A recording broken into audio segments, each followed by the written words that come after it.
Brother Wendell, bakit nga ba yun pinagagapang ang ahas, Brother Wendell? Kung tingnan natin, pakibasa muna sa Genesis 3:14. 14. At sinabi ng Panginoong Yahweh sa ahas, sa iyong ginaway may parusang dapat, na ikaw lang sa lahat ng hayop ang magdaranas. Mula ngayon, ikaw ay gagapang, at ang pagkain mo'y alikabok lamang. Napansin ninyo na mula ngayon, ikaw ay gagapang.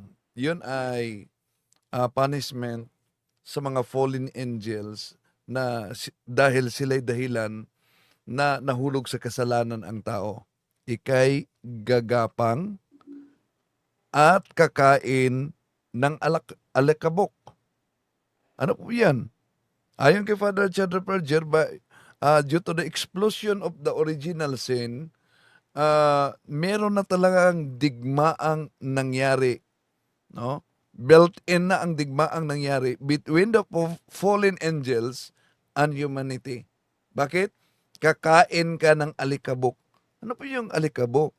Di po ba sa old formula ng Merkulis ng abo?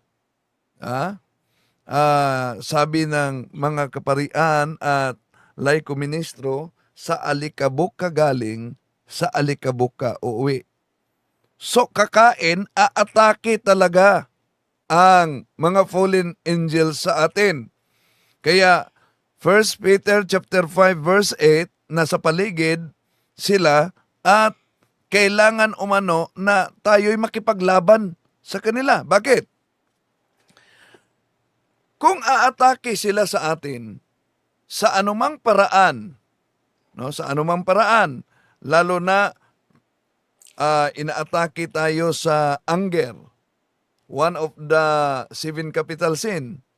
Ibig sabihin, ayon kay Father Chad Perger, may gustong ipaabot ang Diyos. Ano? Makipaglaban ka para ma-develop ang virtue of humility. Kung inaatake ka sa sin against lust, may gustong ipaabot sa Diyos. Gustong ipaabot ang Diyos sa bawat isa. Makipaglaban ka para ma-develop mo ang virtue of chastity. No? Ganon. At kung matalo daw natin ang mga fallen angels na sinasabing ahas diyan, Genesis 3:15, bakit snakes? Snakes are silent but deadly. So, kung matalo natin, yan. Yun na ang sinabi.